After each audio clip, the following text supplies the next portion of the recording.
bachelor relations among its own reality cohort. Kissing cousins, maybe more like drunk makeout cousins, like Blind Date and Temptation Island. Blind Date, which ran from 1999 into the mid-aughts, set couples up on multi-part, multi-drink dates, then glossed the footage, often pretty dull on its face, with cheeky cartoon thought bubbles.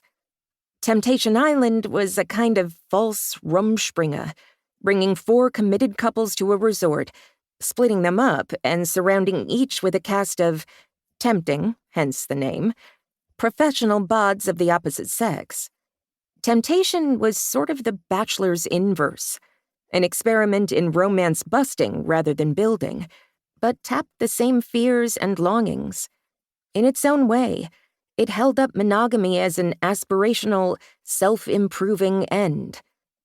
Finally, the closest comp, by virtue of its shared paternity, is Bachelor executive producer Mike Fleiss's first televised matrimonial extravaganza, Who Wants to Marry a Multimillionaire? Homo habilis to The Bachelor's Erectus. A single 2-hour special aired in 2000, Millionaire was a classic 50-state American beauty pageant with a shadowy sugar daddy. Literally, he was only visible in silhouette, serving as both judge and winner's crown. No scholarship program here.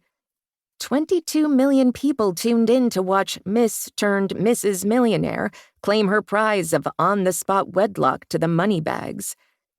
Just as soon as the couple had honeymooned/met, it was revealed that Fox had done poor vetting on their millionaire next door, as Fleiss had called him, who had a restraining order from an ex-fiancé on the grounds of domestic violence. He'd also fudged his professional creds, his name, and quite possibly the barely plural millions for which he'd been cast. Whoopsie-daisy, better background checks next time. Despite this unalloyed failure, Fleiss remained convinced that America was thirsty for reality TV-made marriage. After all, 22 million had tuned in to watch his wayward liability pageant in the first place. After striking out at a couple of other networks, Fleiss sold ABC on another show about dozens of women pursuing a single man's hand. This time the pitch was less beauty pageant and more true love on crack. The usual beats, from meet cute to matrimony, cranked up by the presence of rivals and the fantasy-making efforts of TV production. A competitive fairy tale. The Bachelor was signed for 6 one-hour episodes and given an 8-week shoestring shoot in which to make Mike Fleiss's dreams come true. It was, for Fleiss, a second chance at producing love.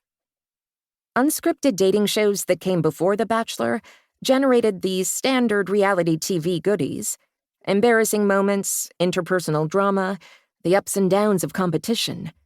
But they had a common failing. Prodding at schadenfreude under the auspices of dating made dating look bad. Though these shows were allegedly about romance, none was actually romantic. So, yeah, The Bachelor doesn't really have that problem. A many-candle-lined, rose-petal-strewn, sunset-lit journey to find the one. The Bachelor's romance is pitched to take your breath away, suck oxygen, smother. The show has never been coy about its ambitions. In the very first episode, Chris Harrison tells us, "This is not an ordinary relationship show. The stakes are considerably higher here. This is about something real, something permanent. You know, the whole till death do you part thing." It may have been joining the spate of crass human spectacles hurled up in TV to ring in the 21st century, but The Bachelor parades shamelessly into lofty rhetoric past centuries have left to their poets. From the beginning, the show asserted its right not to choose between high and low, professing to expose the drama of real people acting out of loneliness and fear, then pull it together for the payoff of happily ever after. And with this blunt promise, The Bachelor reassured viewers that it was okay for us to want it both ways. At its beating,